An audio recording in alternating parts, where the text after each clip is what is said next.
Re-enchanting is a really good word. You have to imagine a better world before you can inhabit it.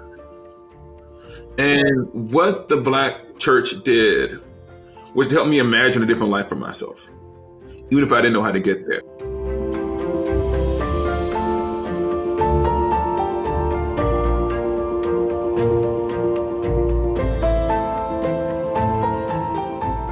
Hi, this is Belle and Justin, and we are just popping in just before our final episode of season 2. I don't know how we've got here already. I know.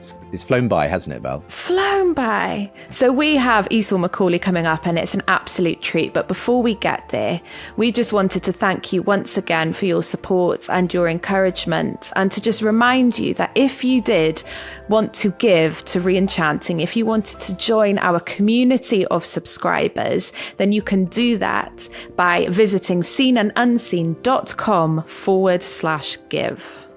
Yeah, it's worth saying that this project, Seen and Unseen, is in a sense completely supported by people who want it to exist. There's no sort of central funding body making it all happen. So if you're willing to get behind it, if you've enjoyed the show, if you've been enjoying the conversations that we've been bringing you both on video and on audio, then do consider giving as we approach Christmas. It's a good time to think about that. As ever, the links are with today's show, seenandunseen.com/give. For now, hope you enjoy this conversation with Esau. Well, welcome to our final podcast of season 2 here on Re-Enchanting. I'm Justin Brierley, joined by Belle Tindall as usual. And it's another one where we're not in Lambeth Palace Library, but it's so good that we're going to be welcoming Esau McCaulley onto the show for this remote recorded edition of the podcast. And as ever, if you can share this with others, tell other people about it, helps to get the word out. And we'd love to see even more people subscribing, listening, watching in season 3 towards the end of the show. We'll even tell you how you can help us to continue to bring these videos and podcasts to more people as well. This is Re-Enchanting, a show where we aim to look at our secular material world and ask, how can we re-enchant it with the vision of reality of the Christian worldview? So tell us who we've got on today, Belle. We've got, and I love this from Esau, he just, at your introduction, he was like, oh, that's what I'm on. Like, eyebrow raise. Like, oh, that sounds interesting.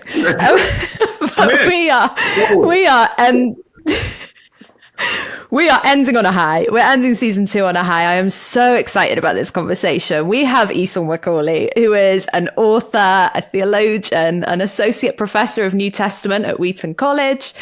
His book, the phenomenal Reading While Black, won numerous awards, and his new memoir, which is his 5th book, I believe, is How Far to the Promised Land, which draws on his own experiences and questions what the American dream looks like for African Americans. Yeah, so we are really looking forward to talking to Esau about growing up in Alabama, the racial divides of the past and the present in the USA, what difference it makes to read the Bible through the lens of African American experience.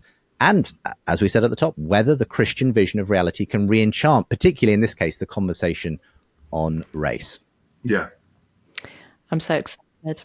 I'm at war with myself, Esau, because I'm a New Testament person and you are one of my favorite New Testament scholars. And so all I want to ask you about is the nerdy things. But I shall resist. I'll resist asking you about like the compositional strategies of John and dull stuff like that. And instead I'm going to go for our signature question. Okay. We always start the same way because usually we're sat on the rooftop of Lambeth Palace Library. And so inspired by that, we always ask our guests, what are you reading at the moment? Well, I'm going to sound kind of lame, Belle. Me and my family are having like a little bit of a reading contest. You can read the book of Acts the most times in November. What? That's awesome. That's not lame. And so we're reading the book of Acts. But when I'm not doing that, this might even sound nerdier. I'm reading a lot of abolitionist literature. There's this book that I'm reading right now, maybe a pamphlet called 2 Years Absence, where a guy named James Pennington, who was an escaped slave, who was a pastor and he's going to leave his congregation for 2 years because he's going to go over to, well, he doesn't tell them, but he's going to go over to Princeton to study theology. And he's explaining why he's leaving. So before he couldn't, he said, I was an escaped slave, so I didn't have a chance to learn. I immediately got immersed in ministry. But now he felt like it was a key moral moment in American history. And he needed to go back to school to study theology to be able to re-engage the culture. So that's been what's currently occupying my time. And I'm pretty sure I'm the first person who's answered that they're reading 2 Years Absence by James Pennington. I'm sure that nobody else on the podcast has done that one. So no, that's definitely first. You're also the first with a family contest. Yeah, exactly. You win on both counts. You're definitely ahead. Yeah, I love that. I love that. $10 would do for young children there. I mean, maybe I'm bribing them, but they're into it. Like they, you know what? And I want the $10. So we're going to see who wins. Who gives you the $10 though? It's my money. It's my money. So like, all I can do is keep it, but like they want to take it from me. How many times have you read through the Book of Acts so far? Then, well, it's funny. I'm at 1.5, and I'm winning. Well done. Well done. 1.5. If I can get to 3, I think I should hold on to my cap. Very good. Very good. Well, we've already said, I know you're coming over to the UK next year, and you would love the treasure trove of antiquities and books and, you know, records in Lambeth Palace Library, where we normally record Re-Enchanting, particularly because I know, you're invested in this issue of abolition and slavery and so on. There's only very recently, Belle, wasn't there? There was an exhibition of all the things to do with the church and slavery and so on. So we look forward to welcome you to Lambeth Palace Library. It's on my list of things to do when I get to the United Kingdom. There you go. Yes. There you go. Well, look, introduction's over. Tell us about this new book that you've just released, a new memoir, How Far to the Promised Land. It actually begins by talking about the challenge you faced delivering the eulogy at your father's funeral. Tell us about the background to that and how you begin the story there. So back in 2017, my father died in a single car accident. He was a trucker, so he would drive trucks across country. And he's in California, if anyone knows American geography, and he's heading back from California to the south in Alabama. And we don't know what actually happens. Maybe his heart stops, but the truck drives off the overpass and onto the other, and he's killed immediately in a single car accident. And after conversations with my family, I'm an ordained clergy person, they asked me if I would do the eulogy. And that was a little bit tricky because he had been in and out of our lives because he struggled with drugs and addiction. And so I didn't know him very well. And so if anyone who's ever done a eulogy, you know that part of what you do as a eulogy is you sit down with the family and you learn about the person's life. And what you're actually trying to do is you're trying to situate their life in the wider purposes of God. What can we learn about what God is up to in the world through the life of this particular person?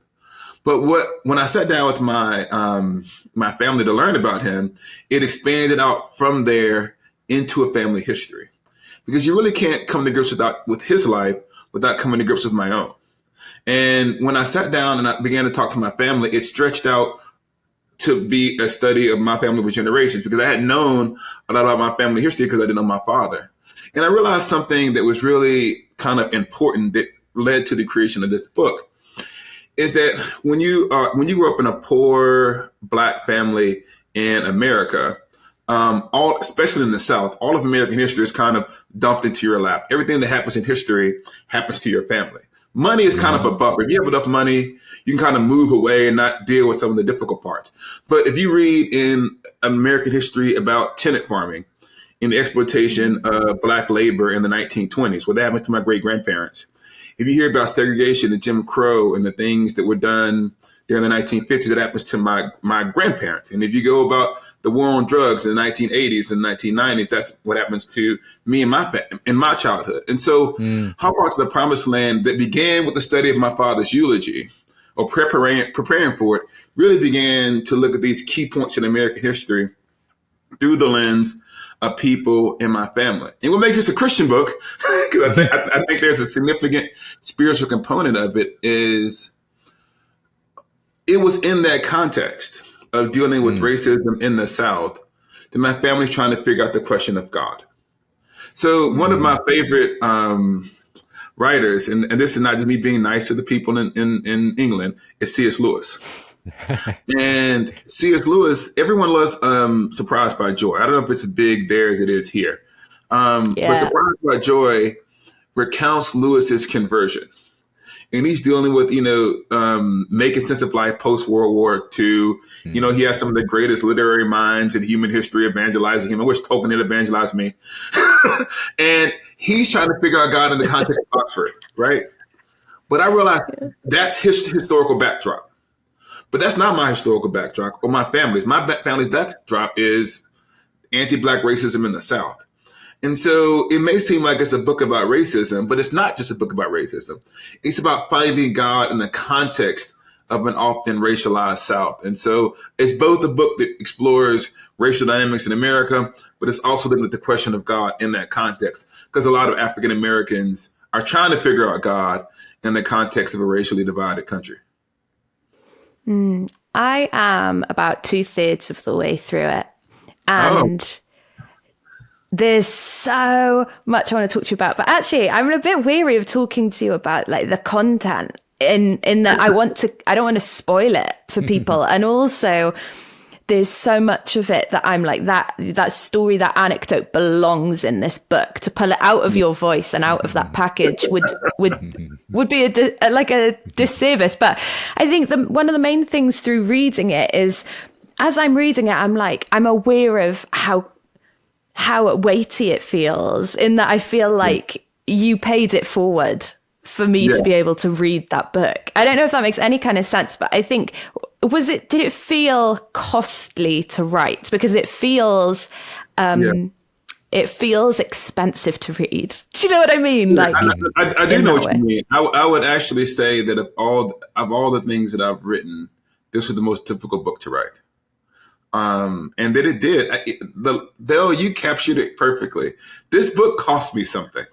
And it wasn't easy. And the way I put it is this. Sometimes all of us have stories or events in our lives that just kind of won't let us go. They happen to us and they stick to us. And at night before we go to bed, they just kind of return to us unbidden. And for long periods of our lives, those stories kind of have control of us. In other words, we look back upon them with regret or frustration, or the feeling of melancholy returns to us. And sometimes the only testimony that we have is that, like, I survived it. Like, I survived it. But there are also times in our lives we come to a place where those same stories that define us, we get control of them, and then we could turn them into a testimony of what God has done for us. I think a lot about friends of mine who are survivors of abuse. And it's not a requirement for any abuse survivor to tell their story. But some people who survived abuse turn that into a ministry where they tell their story as a way of helping other people find ways to get out of abusive situations, or to help the church do a better job. And I think about the people who tell those stories, they're telling the worst parts, the most difficult parts of their lives over and over and over and over again. And they've done that because, at least in part, they've gotten to a place where that story doesn't completely, they've garnered some mastery over their narrative.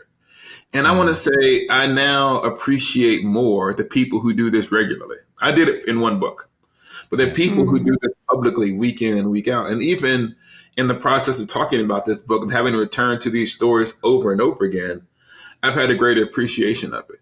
Now, I don't want to say, and this is the careful part, I don't think that anyone has to get to that point. But I do think that when you do, one way of achieving healing is to use their story for good. And what I tried to do in the book was to use difficult stories for the sake of doing things that are good. Now, this I want to make sure, as a theologian, I got to make sure people don't misunderstand. Because I do the Bible all of the time, my analogies just come from the Bible. I'm not equating myself to Jesus or anything like that.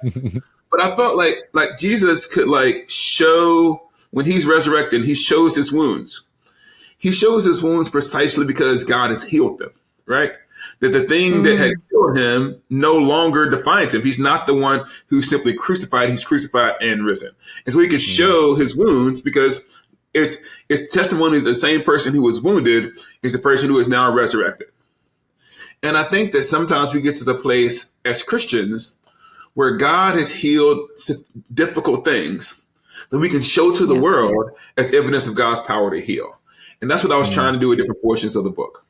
Yeah. I love the way you've done that, and so graciously in a way. I mean, we'll come and talk about sort of the fact that you don't draw a strict dichotomy between good and evil and easy solutions and so on in the book. But I mean, just sticking with sort of the early life that you do describe there. I mean, at one point you talk about the idea that it often appears in that, you know, in the community you grew up in, that there were just three routes out of poverty, essentially: sports, drugs, or the church.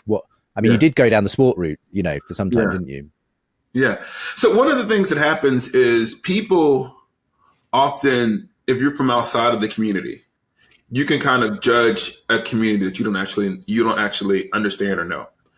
And so the idea can be, you should just work harder, or you should just do better.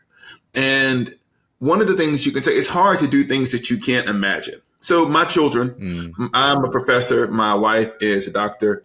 My children, their dad writes. So they say, hey, I'm going to be a writer one day. I'm going to be a doctor. Or maybe they have friends in the neighborhood whose parents are, coaches. They have a bunch of different ideas as to what they can be. And college seems normal because everybody they know went to college. And they go to my campus all of the time. So university feels normal to them.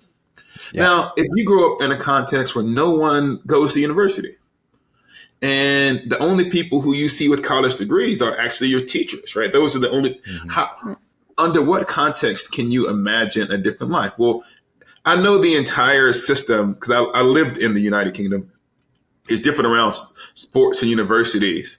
But in the United States, one of the ways you can pay for college, it's some different university, is that if you're really good at sport, they will pay for university for you. And so if you can imagine going to university, one of the best ways to imagine going there is through sports. And there are plenty of people in my neighborhood who had gone to university through sports, but I didn't know very few people who had gone there by other means. So I said, okay, sports is one way. But if you don't choose sports, then a lot of people say, well, this will be some Justin Brierley old school stuff, utilitarianism, right?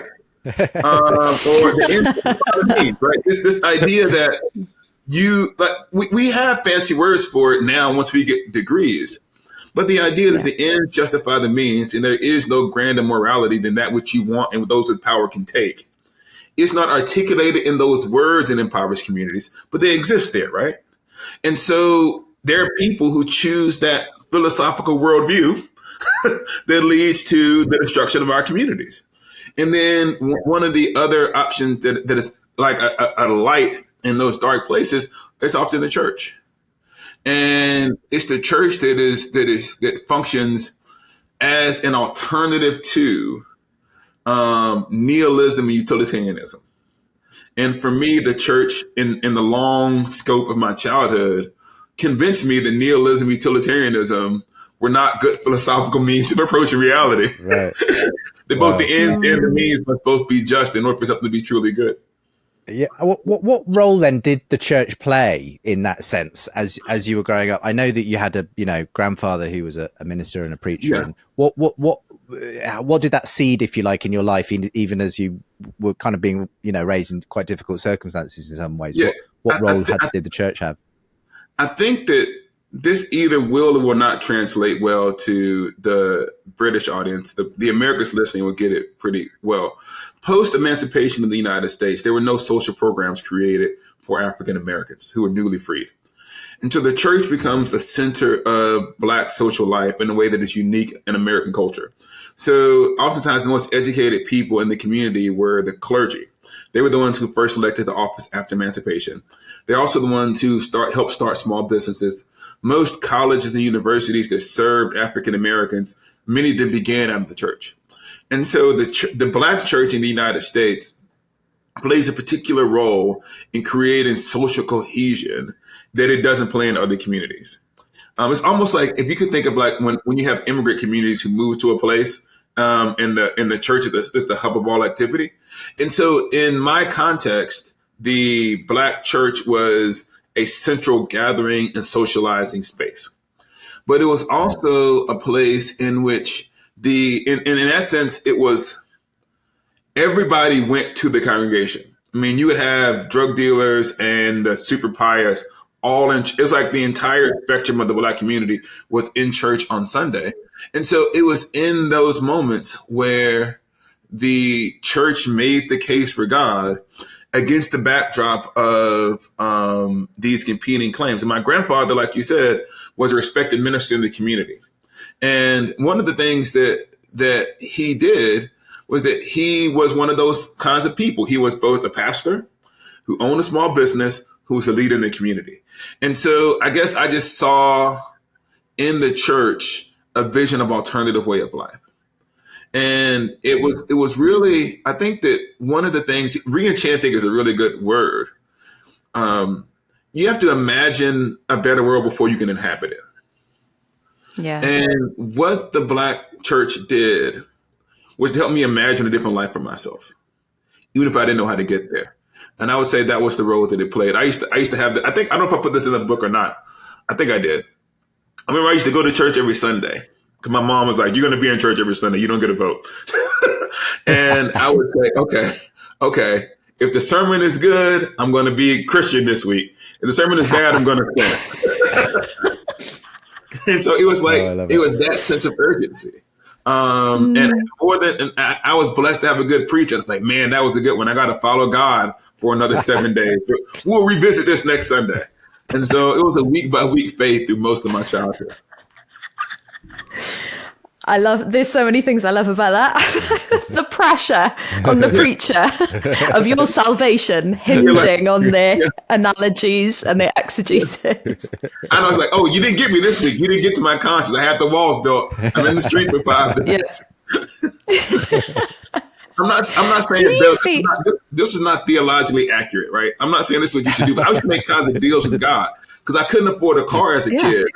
And I said, okay, God, I'm not going to promise I'm going to be holy the entire week. But if you help me get this car, I would at least drive myself to church every Sunday. So I kept the deal. I got a car when I was 16. And regardless what else I did during the week, because a deal's a deal, right? Deal's a deal. So I went to church every Sunday, even when I was old enough to drive myself.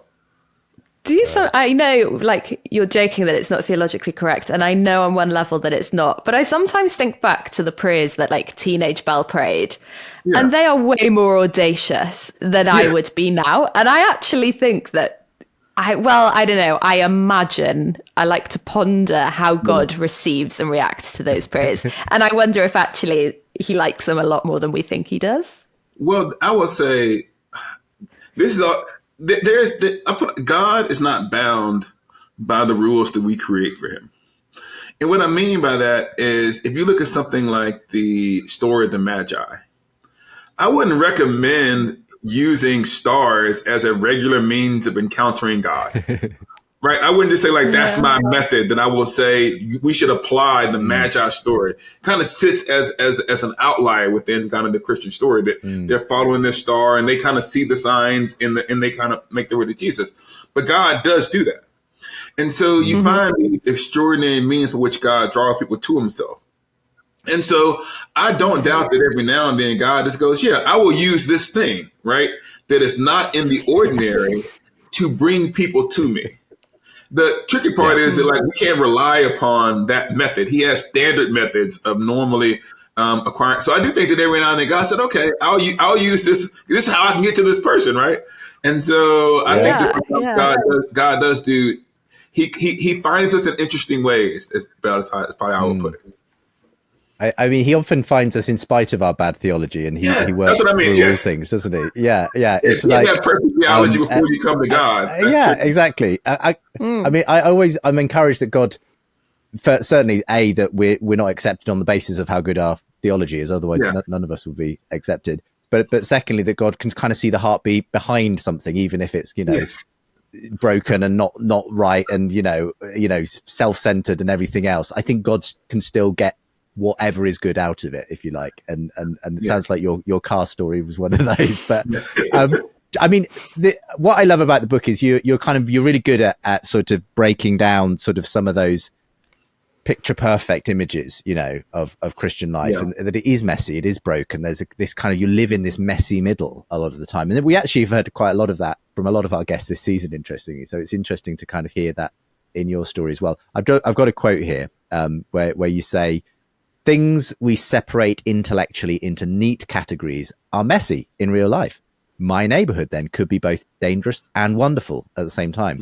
That is why the idea of grace and forgiveness is so important to me. If we are all a mix of good and bad, then there is always a chance that the good might emerge victorious in the end.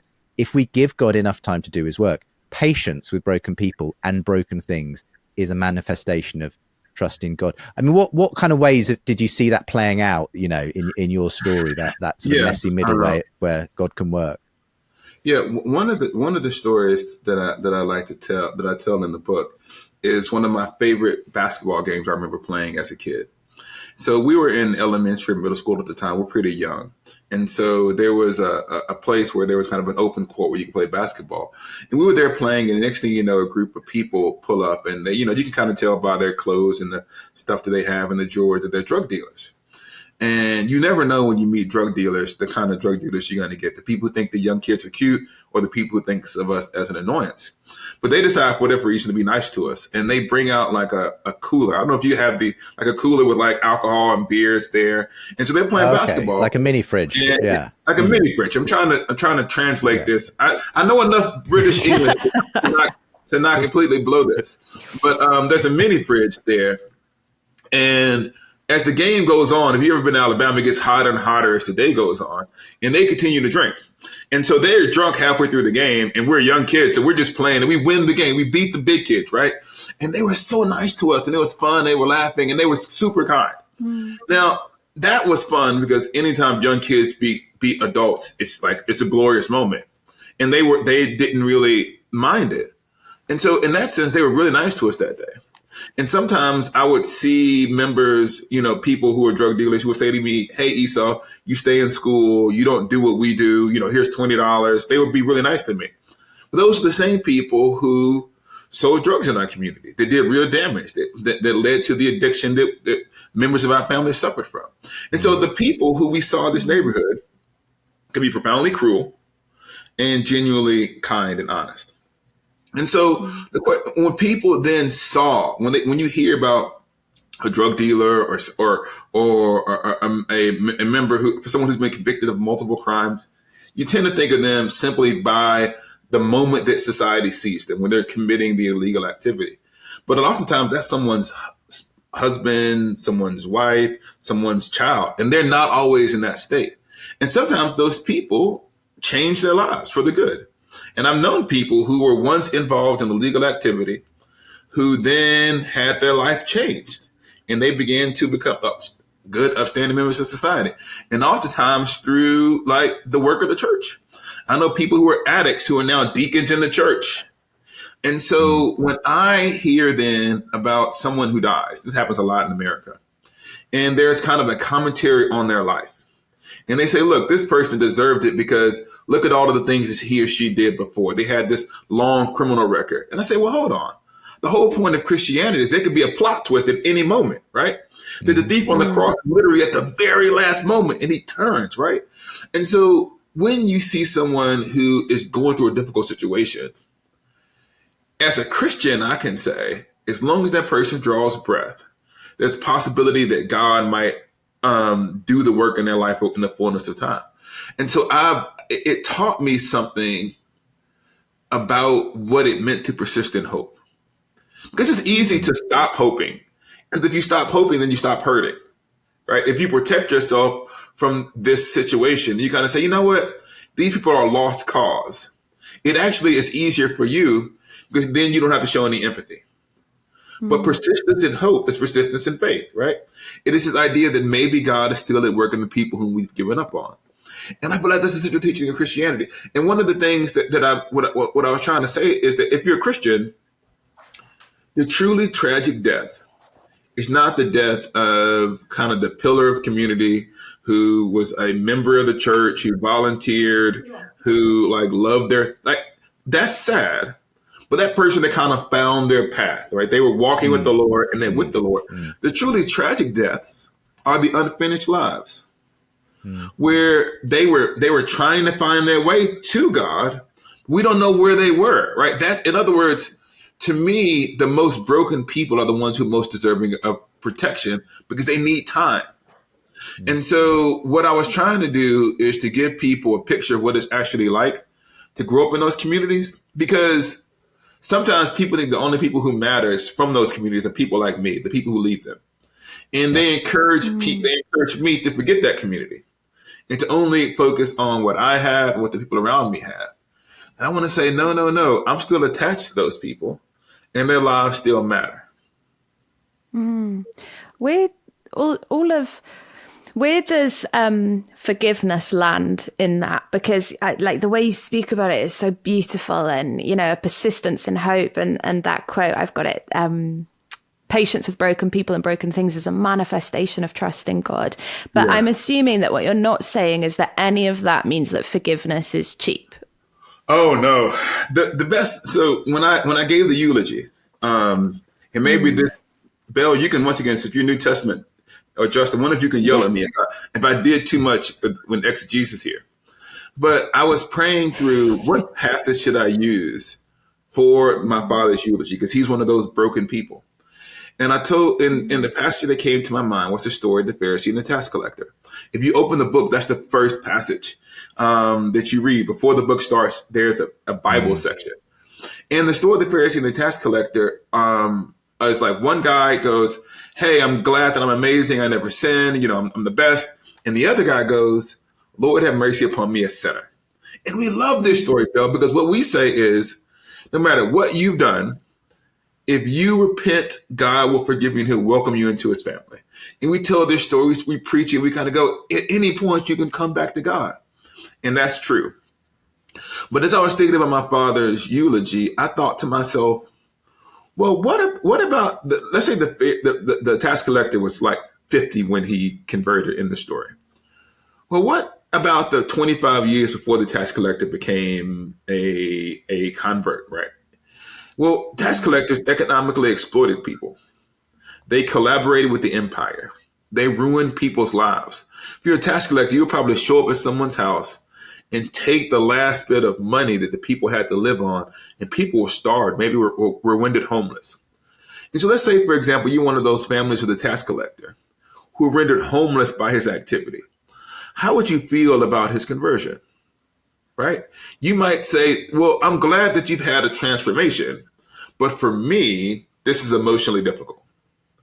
And I felt like I was the child of a tax collector. My father has, his moment towards the end of his life, but the 25 years that he was gone from us created chaos.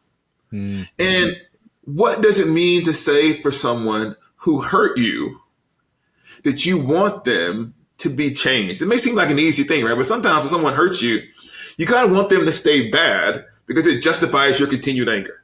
Yeah. And when they change, it's not as easy as to going, oh, you've changed now, let's go. And so what I wanted to say is that forgiveness does not eliminate the things that were done wrong. And so part of the telling of the story in the middle of the book about the things that I experienced as a child without a father is to show the cost of forgiveness. In other words, it's not something that you just kind of go, oh, like, we're happy, we rejoice, right? No. Your departure hurt us. And the process of forgiveness, and this is what I learned. And this is not prescriptive, this is descriptive. I began to find space to forgive my father when I took myself out of the narrative and I saw him as a person. And what I mean by that is one thing to be a son who is upset with your father because of what the father did or didn't do for you. It's another thing to look at my father's life and say, it's a sad human life if someone lives and dies alienated from their children and separated from the people who would have loved them. Like, I wouldn't want any human life to have an ending like that. And so I could say, I hope that you find yourself, even if I don't benefit from it, because I don't want any human life to end in tragedy. And so for me, it was precisely the ability to separate myself from his story and to see it as important, his narrative as important and tragic in its own right, that allowed me to then say, even if I don't benefit from it, because I never got like the traditional father who gonna like take me to sporting events and those kinds of things. But I could say, I hope that you find God on the meandering path that you're walking, because I want that for any human being. And so it sounds weird, but the less he became my father and the more he became a person who is struggling, I found space for empathy, because anybody knows, Justin, I think your wife is a clergy person. I don't know. You don't lead a church, That's right, do you? yes. Yes. No, not me, but my wife is a minister, here in the UK. Yeah. One of the things that you do when you're a minister is you actually meet people on the other side of this story. In other words, they may come into your church or your wife's church with a lifetime of mistakes, and you meet that person then, and you say to that person, whatever you did before, you can start over. And so I used to say that to people all of the time. I would meet people who were in the place in their life where they're able to see the implication of their actions and express regret. And I would often say to them, you can begin now to make a better life for yourself. But that was hard when you're the person who experienced all of the stuff before. And so it was really, I don't think that I could continue as a clergy person to preach grace to people and not extend it to the people who are closest to me. Yeah. I mean, one of the things that I wanted to talk about in this interview was kind of expanding it to a wider scope and the conversation on race in America, which has become extremely polarized, obviously, in all kinds of ways. But one of the things you say in the book that struck me was this idea that evil cannot, I'm quoting here, evil cannot be wholly explained by the brokenness of this world. Sometimes we participate in the breaking. And it struck me that, just as you sort of had with your father to see kind of to take a more kind of objective view that, okay, this person had their reasons, they had this history, they had, a particular, all kinds of things went into their life that produced the person they were and the choices they made and everything. There's a sense in which that helps to kind of explain. And some people, I think, on the one hand, when it comes to issues around racial justice and systemic racism and that kind of thing, some people want to say, well, it does, we shouldn't worry about that. It doesn't exist really, or, things are good enough. Others want to say, no, it does explain everything. This is the reason why things are so awful in some parts of our community. And where do you draw that line, I suppose? Like, where does personal responsibility come in? Where does the fact that we are inevitably all, to some extent, a victim of our circumstances and the history that we inherit? Where do you kind of draw that line, or can you even draw that line, Esau? So I'm glad that you asked this question. I'll try to give a simple answer, but I'll say one thing. Sometimes as a writer, you can be a little bit cute. And it's part of what we do as writers. We fall in love with ideas. And the book is about my father, but in some sense, my father is a metaphor for America. And so you tying these two things together actually are related. So if you read the family history, you will say, well, why does my father become the person that he becomes? Does he become the person he becomes because of decisions that he makes? Well, yes, you see that in the book. But if you pull back and look at the history of my family, you can see the ways in which society created the context in which he made those decisions. And who he became is a complicated mix of these two realities. The structural realities that limited his options, but he's ultimately responsible. And so there's this point in the book in Genesis where Cain is getting ready to kill Abel, right? And God says to him, sin is crouching at your door, right? But you must master it. And so, he's like, this temptation is coming, but you have to make a decision to do it. You see the same thing around the story of Judas, where he says the Son of Man must go as it is written, but woe unto the man through whom it comes. So in other words, there's a divine story that is happening within which Judas is making a real decision. And so what I want to say is it is simply dishonest to ignore the historical factors of racism and injustice that linger. The way that I like to explain it for Christians is to say this. Well, what is structural racism other than sin plus power, right? So if you're greedy, for example, and you get into power in Congress or in business, then your greed doesn't simply impact you. It impacts the people in your business or impacts the people in the government. And so now your greed, your individual sin can be used to create laws that create structural advantages. And so the real question is, do we live in a society where someone has a sin and they have power to expand the impact of their sin to large swaths of people? And the answer to that question is inevitably yes, right? There are sinful people who are in power with racial bias who probably use that power to create disadvantages. That's one way of looking at it. And so the idea, and once those racial advantages are created, they don't just disappear. They must be taken down. And the question is, have we actually taken down all of the disadvantages in society where there's no lingering after effects? One of the things that you can do is you can look in America. There's like one of my favorite, very simple, like two very simple, it may seem to be superficial analogies, but it'll help get the point across here. They did a study on people who were pulled over by the police in the United States in a particular portion of the country. And they found that during the day, African Americans were pulled over at a higher rate than white Americans, right? But do you know, once nighttime happened, that number dropped and it basically equaled out. And that meant that when it was daytime and you could see the people in the car, Black people pulled over at a higher level. When you could no longer see them, it was more equal. They did another study where they created equal resumes.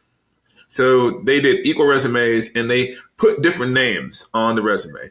One names were stereotypically African American or foreign, and another name was stereotypically white. And they had the people who had a set script who sent them in. And when these identical resumes were sent in, one with an African American or a foreign sounding name, one with a white sounding name, the person with the white sounding name was called back more often. And so these kinds of studies can be repeated over and over and over again to show that there's still racial biases in this country. And so I don't think it is, that's the explanation for everything that happens to Black people in this country, but it's a partial explanation. And so I think that anybody who is a Christian ought to have a kind of theology of human sinfulness that allows for structural injustice, but also has the ability to say that despite the sin that exists in the world, we're actors. And articulating that perspective sometimes is complicated. That's what I was trying to get at in the book, is to put in this mix between, is it personal responsibility or is it structural injustice? And what I want to say is yes. Both. Yeah. Yep. There's another thing you grapple with in the book is, and I think in the particular, the universal is kind of Trojan horsing in there, in that I imagine this is something being wrestled with and grappled with by the entire Black church, is the goodness of God and slavery. Yeah.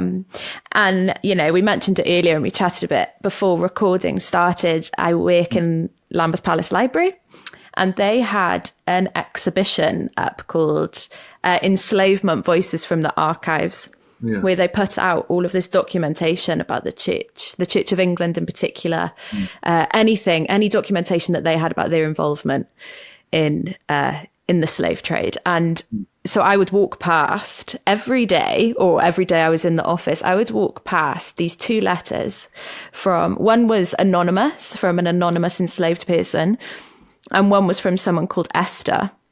And both of them were writing to the Archbishop in London, who they've assumed was supposed to be the Archbishop of Canterbury. Yeah. And one of them, the anonymous letter, is asking for two things. It's a plea for emancipation, and then it's a plea for more Christian education. Yeah. And I find that those two things in the letter going together, I have pondered that ever since I saw it. And the second one, the letter from Esther, wasn't a plea for emancipation. It was, please, can you find a way to let me get baptized? Yeah. So this idea in both of those letters that, and again, this is just my imagination working, because we don't know, particularly about the anonymous letter, we don't know what they knew, but they had enough knowledge of Christianity to think that the Archbishop in London should act in favor of their freedom. Yet they were asking for more of it. And you grapple with that in your own way, in your own family's narrative in the book. And I don't even really know what my question is, but I would just love your thoughts on that absolute unfathomable tension for so many of us. Belle, I wrote a whole article about this. I have to send it to you. It's in the New York Times. So remind me, and I'll send you. Maybe you can put it in the show notes if people are interested. Because my family, for a variety of reasons, there's a record of the bone plantation on my mother's side of the family, where my ancestors were enslaved. And actually, the person who owned the plantation was a minister in what became the Cumberland Presbyterian Church. And the interesting thing about it is post-emancipation, generations later, my grandfather, who does appear in How Far to the Promised Land, becomes a minister in the same denomination. But by that point, it's split. There's a black version and a white version. Right. And so what happened in my own family is the descendants, we were owned by a minister, and there's a long generation of people who become clergy in my family post-emancipation. And so this idea of wrestling with the evil of slavery and Christian faith it's not a hypothesis. It's something that's in my own narrative. And what I want to say is, I think that I remember having this insight at one point, is we all get to this point in our lives when we begin to study American history or even British history, and we ponder the evil that the church has done. And that evil creates a spiritual crisis. How can I be a part of a tradition that has done so much evil, especially around slavery? And one of the things that struck me was, what for us is hypothetical was actually real for the enslaved people. In other words, we're wrestling with the idea of slavery, and they deal with the reality of slavery. And for them, and their testimony actually has to matter, right? We could sometimes think that, they were just dealing with religion as a crutch. But that's paternalistic, right? If we treat those people as agency and people who are incapable of doing theology, they saw in the God of the Bible a God who is a friend and not an enemy. And they concluded, with every reason to have a different opinion, that their enslavers were wrong about Christianity. They fundamentally misunderstood it. And one of the testimonies of the Black church is they took a religion that was used to enslave and saw it as a book of freedom. I was just giving a lecture the other day, and I quoted one of my favorite passages from Frederick Douglass. And Frederick Douglass at the time was dealing with this thing called the Fugitive Slave Law. The Fugitive Slave Law said that any slave who was captured in a free state should have to be returned to a slave state. And it was passed. And so the idea is that even in a free state, citizens were obligated to return slaves.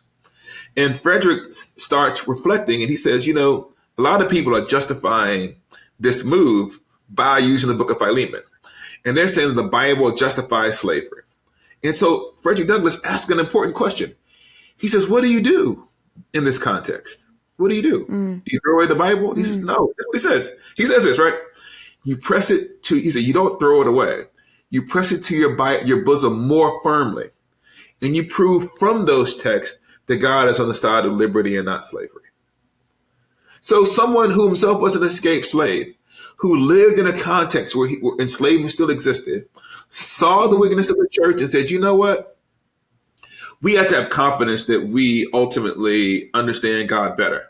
And what I came to ponder as an adult is to say, okay, there were two forms of Christianity that existed during, the 1800s, 1700s, during which slavery existed. There was one group of people who said God wants Black people to be enslaved, and that the murder, assault, and abuse and torture of Black bodies is sanctioned by God. That's one group of people. There's another group of people who were Black who said, no, that is not the God of the Bible. And I decided that the people who said, no, that's not the God of the Bible, my ancestors were correct. And so I can lament the evil that was done in the name of Christianity and say that despite that evil, there was a counter testimony. And my only other option was to say, you know what? The people who says the Bible teaches that Black people are inferior and that the Bible sanctions the abuse and torture of Black bodies were indeed correct. And I didn't believe that. And then I opened the book for myself and I read it from cover to cover.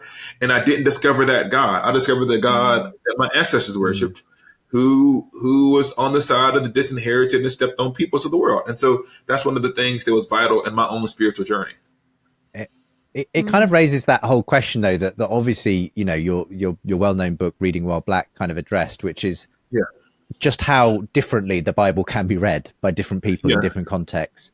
And and so that sense of how do we, because a lot of people want to say, well, you know, there's just a kind of an interpretation of the Bible, but obviously the way that someone who is enslaved and with that history reads, I don't know, the book of Exodus is going to necessarily be very different and have a different sort of completely different way of engaging that text than say someone who's never experienced that sort of life.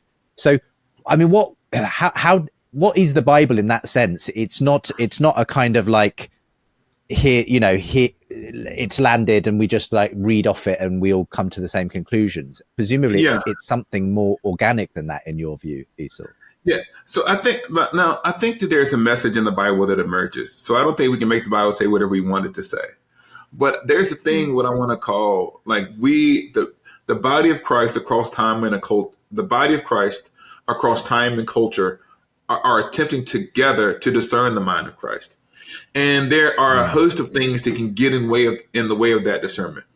So if you have money and power, then you're motivated not to see in the Bible the text to speak about the ways which money and power are corrupting. And so the people who were enslaving people were motivated not to see what the Bible says. And so in that sense, their social location of power and money hindered them from seeing what was actually there. In the same way, because the people were oppressed, they found themselves in a similar social location to the people in the Bible. They actually saw what was there. And so what I want to say is that our social location, our position in life and culture and experiences can either help or hinder us depending on the situation, which is why we need a bunch of people reading the Bible together to discern the mind of Christ. One of the things that happens, at least in the United States, is that someone comes from another culture, and because they come from outside of the culture, they can see things about us that we can't see about ourselves. And they can sometimes speak a true word to us that we can't see because we're all caught up in the same thing. And so maybe when I talk about reading while Black, all I'm saying is African-American people, oppressed people in the United States, have a collected wisdom that comes from reading the Bible from a certain location that doesn't create truth, but it uncovers truth that may be clouded by people's power and privilege. I remember reading a commentary one day. It was on the Gospel of Luke. And the person was talking about the Good Samaritan. And they were trying to apply the Good Samaritan. And they were saying, you get that feeling of discomfort. They were saying, like, what is the Samaritan like? They were trying to explain it to the reader. And it's like, oh, this would be like someone from a foreign country who you saw. I said, well, hold on. Actually, for me, someone from the Middle East does not necessarily signal danger. For me, it would have been somebody with a Confederate flag in their trunk. And so they were automatically, as an interpreter in the Gospel of Luke, in a well-known commentary, reinforcing the idea that someone from the Middle East is probably a terrorist. Because from their middle-class perspective, the most dangerous person they might see is a Middle Easterner. And so that person's middle-class social location distorted their analogy. They reinstate. There's another commentary. I was reading about slavery, and they were saying that, and this is actually true. I saw it in there. Not going to say the person's name. And they were talking about emancipation. They would say, in the ancient world, people are often emancipated at a certain age. So a significant number of people were emancipated before they died. I think the age is like 35. And then in the footnote, this is actually true. In the footnote, it says, except women who often weren't emancipated. I said, well, hold on. That's half the population, right? And so for you to say there was a lot of people who were emancipated except women. I said, what if you're a woman reading this story? Then the entire don't worry, you're going to get free doesn't help, because a lot of women who were enslaved died in childbirth because of the mortality rates. And so, in other words, what I'm trying to explain is sometimes we can't see the ways in which our privileges impact our exegesis. And so we need people from different cultures not to create meaning, but to help us to see what is there. One of the things that's really amazing, anyone who's ever preached a sermon or that the moment you change audiences, it affects what you see in the text. So if you're thinking, okay, I got to preach a sermon to like 200 high schoolers, and you open up the same text you preached 1,000 times, you go, oh, I never noticed how this passage directly speaks to their experiences. And I wouldn't have noticed this detail in the passage unless I had that group in mind. And so when you change the target audience, you change the angle of vision, it opens the text up for the interpreter. And so when you have a Black community in mind and you're looking at a passage, it helps you to see the things that are there. The best analogy I can use is it's 1954 in the United States. Brown versus Board of Education has just passed. They've now integrated the schools. And you have to stand up and preach. In one congregation, it is an all-white congregation, and the other, it's an all-Black congregation. And it's the same passage. And both can be faithful interpretations. They're going to pull different things out of the text because of the target audience. And so I think that monocultural exegesis is limited because it doesn't allow for the variety of experiences to be brought out in the exposition of Scripture. 100%. I remember I went to a church that does a service specifically for people in varying stages of addiction recovery. Yeah. And the liberation theology in that, like I did a module in uni on liberation theology, and it was null and void, so it's that, and that's what I think, like reading While Black, that was such a contribution to it was such a contribution because it's not like when you read these things from different cultures, different contexts, it's not just like you're only learning about these cultures, you're learning from them. And there are things that me doing my research, reading the Bible, I will never be able to pull out because they're right in my blind spots. And that's why we need this like diverse exegesis always. Can I give you an example of this that might be much less controversial? That'll include, I think someone. Have you had NT Wright on here yet? Have you snuck him onto the podcast yet? We haven't had him on this podcast yet, but I've had the pleasure of hosting him many times on other shows. Yeah. And so one of the things that you will know, what becomes new perspective on Paul has strong influence by both NT Wright and James Dunn, who were in the United Kingdom at the time. And one of the things I didn't notice until I moved to the United Kingdom was the different ways in which World War I and so World War II impacts Great Britain than it does the United States. Like you go into every small town and you see these monuments to the soldiers who died in World War II. And you go into St. Paul's and there's like the physical legacy of World War II is in the United Kingdom in a way that it isn't in the United States. In other words, the physical legacy of the United States is in our geography is actually slavery. And so when you're talking about when post-World War II, and we finally come to grips with what happens with the Holocaust and anti-Semitism, it is not a surprise that the reconsideration of the role of the law happens in the United Kingdom. Because in the United Kingdom, they're motivated to make sense of what are the ways in which biblical interpretation contributed to anti-Semitism, which led to the devastation of World War II. I'm not saying that, you understand the limits of the analogy. What I'm saying is the legacy of the World War II has such a weighty impact on the geography and the lived experiences of that generation of scholars that Paul and the law and the question of anti-Semitism becomes a pressing question in New Testament scholarship. In the same way, the legacy of slavery in the United States is physically here, such that slavery is the principal question and issue in biblical interpretation in the United States. And so we think of the new perspective as simply an insight that was created. But in some sense, the social location of those scholars in the UK informed and led to the reconsideration of the stereotypes about Judaism, which then led to the entire thing. So EP says that it's a generation of people who wake up post World War II. And so we think that social location only happens in Black biblical interpretation. I want to suggest that social location happens in all biblical interpretation. Yeah. And we wake up and we kind of realize the ways in which cultural stereotypes slide into exegesis that distorts the reading of Paul. Now, the thing that's really great about that is I do think that the stereotypes about the law were incorrect. And then what the aftermath of World War II did, and then the reconsideration of the standard interpretations of Paul led us to being better readers of Paul, but they were not historically uninformed. Sorry, I'm going to be nerdy one more time.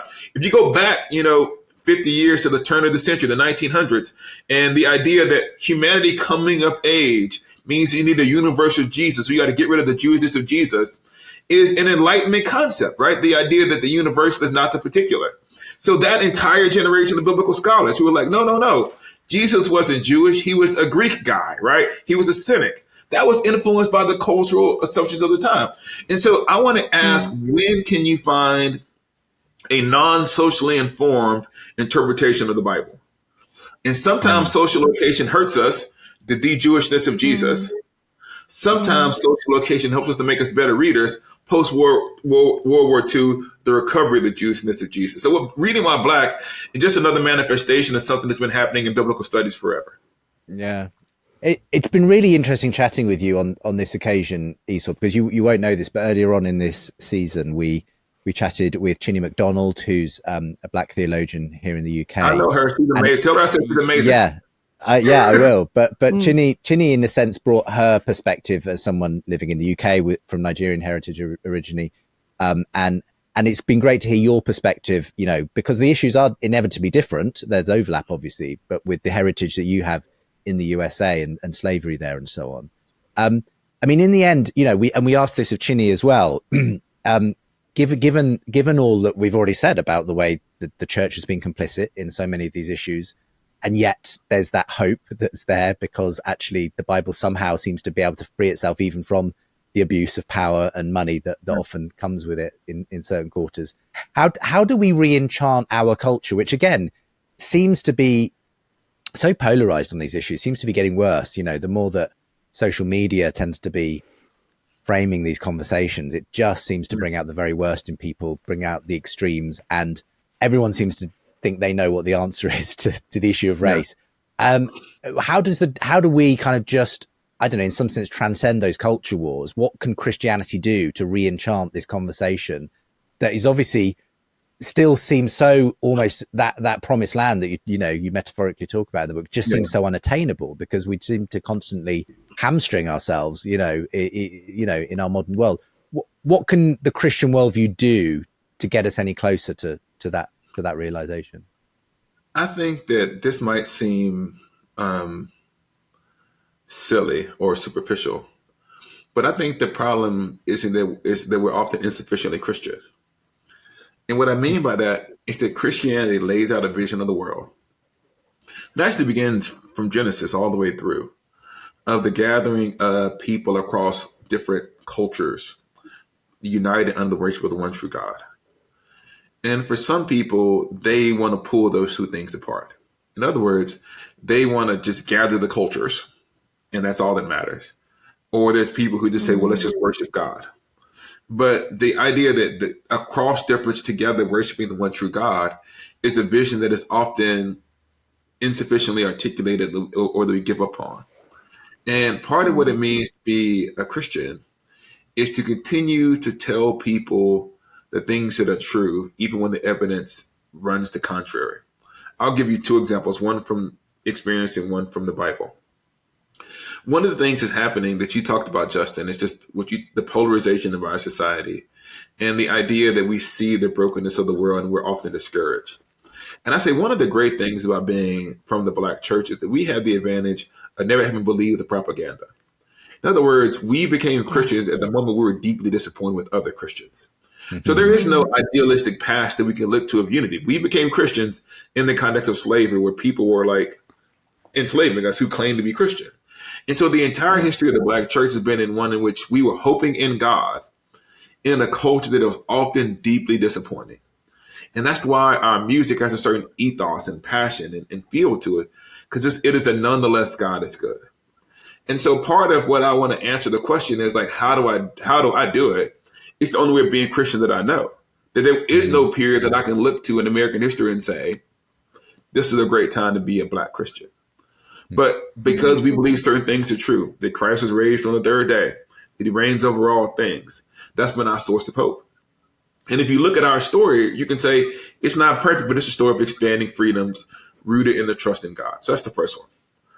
The second one, this is my Bible one for the people who like the Bible, is that Paul was probably angrier in Galatians than he was at any other congregation. He was really annoyed at the Galatians.Maybe the Corinthians are a close second. But it's actually in the book of Galatians that you have the articulation of the fruit of the Spirit. And you have at every point, even in Corinthians, you have this beautiful articulation of love in 1 Corinthians 13. Or you have in Romans just articulation of the saints who are waiting for the glory of God to be revealed. And so even in congregations that were deeply divided and disappointing to Paul, he laid out a picture consistently of what they might be. Like, you may be in this place, but you could display the fruits of the Spirit. You may be in this place, Corinth, but you could actually learn to love one another. And the fact that he did that over and over again across his letters, and there's always this moment in the letter, if you read them, where he goes, this is what the church could be. And I think the hardest thing for clergy in the midst of a disappointed and divided world is not to sink down and get in the mud and fight with everybody, but to consistently present before the people a picture of what is possible in Christ. And so the idea of like, what can you do to re-enchant the world? You articulate the world re-enchanted and transformed by the gospel over and over again in the face of all evidence of the contrary. That's what Paul did, right? And so that would be my call to say, keep in our hearts the vision of what is possible and present it to people again and again and again. Yeah. It's that imaginative endeavor that you mentioned like earlier in our chat, imagining that things are better and then working them out. Yeah. Oh, thank you, sir. Every time you venture into sort of like biblical studies stuff, I get dangerously close. I get dangerously close to a point of no return where I'm like, listen, if I go too far, ask this one question, I'll never come back. So, but thank you. Yeah, thank you, Esau, so much. Yeah, it's been an absolute pleasure to have you on, Esau. Anytime you all need me, and I'm looking forward to part 2 in person at Lambeth Palace Library. Amen. Yes. Amen to that. Yeah, we look forward to seeing you here in the UK next year, Esau. For the moment, thank you so much for being our guest on today's show. God bless you. We'll make sure there are links to the new memoir from the show notes and the article you mentioned from the New York Times as well. For now, bless you for being with us here on Re-Enchanting. Thank you. So this is it. We are at the end of season 2 of Re-Enchanting. Wow. How quickly has that gone? It has. I mean, we've had such a great range of guests again. We don't, in a sense, consciously plan it all out meticulously. Sometimes things come together. But as I said in the conversation with Esau today, I do feel like that whole thing about them living in the messy middle has come out in various conversations with people like Kate last week, with Frank Skinner, who, we started off the series with Susanna Lipscomb, and her talking about, living in the fact we don't live in a binary of good and evil in the world, saints and sinners. History tells us that, and we're all kind of muddling through in some way. But it's been an encouraging thing, I think, for me to hear from all those voices. Incredibly encouraging. I can't even begin to pick a fave. Every week has just been an absolute joy and a delight to have been in those conversations. There were a few times where, as the conversation was happening, I thought, oh, this is pure gold coming out of their mouths. Amazing. Well, it's been reflected in some of the lovely comments we've had. We always ask you to rate and review if you can. Yeah. This one from Patters said, Relevant and interesting, these podcasts explore issues of faith and life that are becoming increasingly contested today.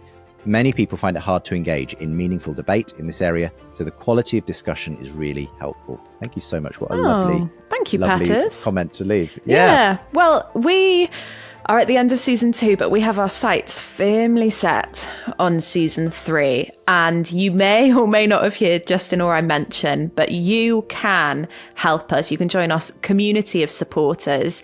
And if you love this show, if you want more of it and more of these conversations, then please do think about helping us, supporting us. You can head to seenandunseen.com/give, and the link will also be in the bio of this conversation. Yeah. So it's an easy way to support us. As I say, these conversations, we love hosting them, but they do cost money inevitably to put together. We are really invested in this idea of seeing good conversations with people across the faith spectrum about how we re-enchant our materialist culture with that vision of Christian reality. And whether you kind of are on that journey, if you're sold out or you're kind of just at the beginning or really not sure whether any of it's true, I hope you've found these conversations helpful as we've tried to navigate them for you. And again, if you would like to support them, the link is there with the show info, seenandunseen.com/give. For now, it's the end of season 2. We look forward to seeing you, or you hearing us in season 3 next year. Some really, really interesting guests coming up in season 3. And for now, I suppose it's just a Merry Christmas and a Happy New Year. Yeah, see you in 2024.